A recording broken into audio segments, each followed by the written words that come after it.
নমস্কার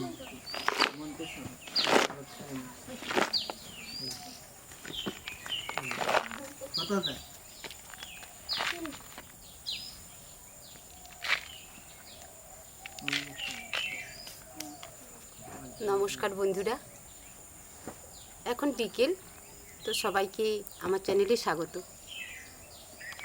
আজকে আবার নিয়ে চলে এসেছি একটা নতুন ব্লগ। আজকে ফুল চারা বসাবো।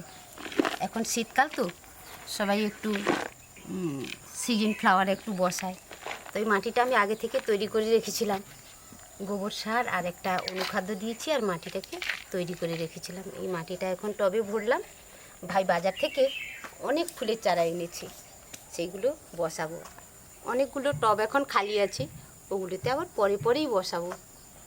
আর এই যে চারাগুলো দেখছো না বন্ধুরা, এটা হচ্ছে চন্দ্রমল্লিকার চারা, এগুলো হচ্ছে গাঁদা, আর এটা পিটুনিয়া, এটা অ্যাস্টার।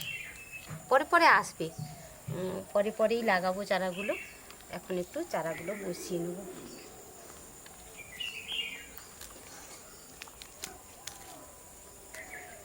এই পলিথিনটাকে বের করে দিতে হবে, নয়তো চেটটা নিতে পারবে না।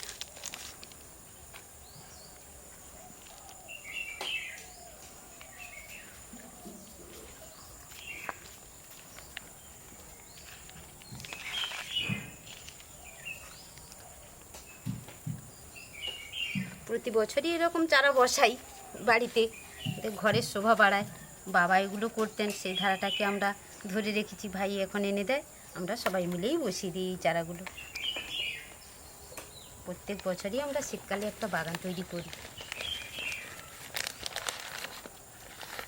আর ওই দিকে বসিয়েছি আরও একটা টবে চারা বসিয়ে দিয়েছি আমি, ওটা হচ্ছে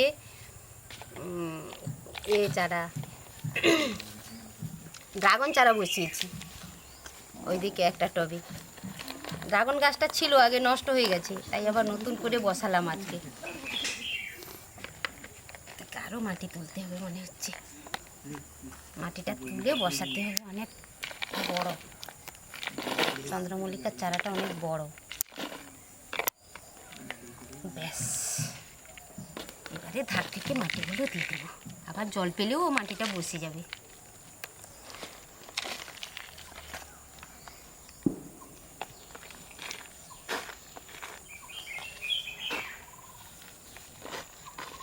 চারাটা বসালাম, একটু জল দিয়ে দিই।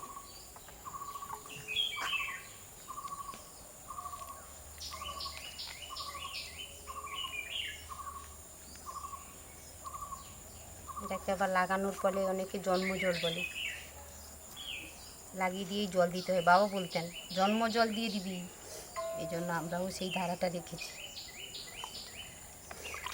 আর ওইদিকে অনেক টবে এখন আমি মাটি ভরে বসিয়ে রেখেছি, সবগুলোতেই চারা বসবে।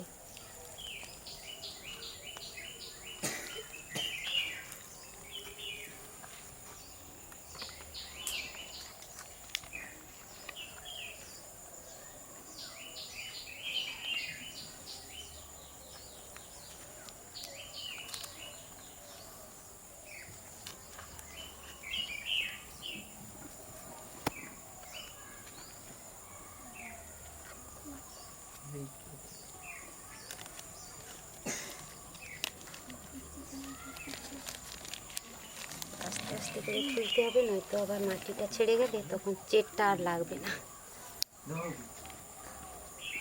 দেখা হচ্ছে বন্ধুরা পরের ব্লকে। এতক্ষণ সঙ্গে থাকার জন্য ধন্যবাদ।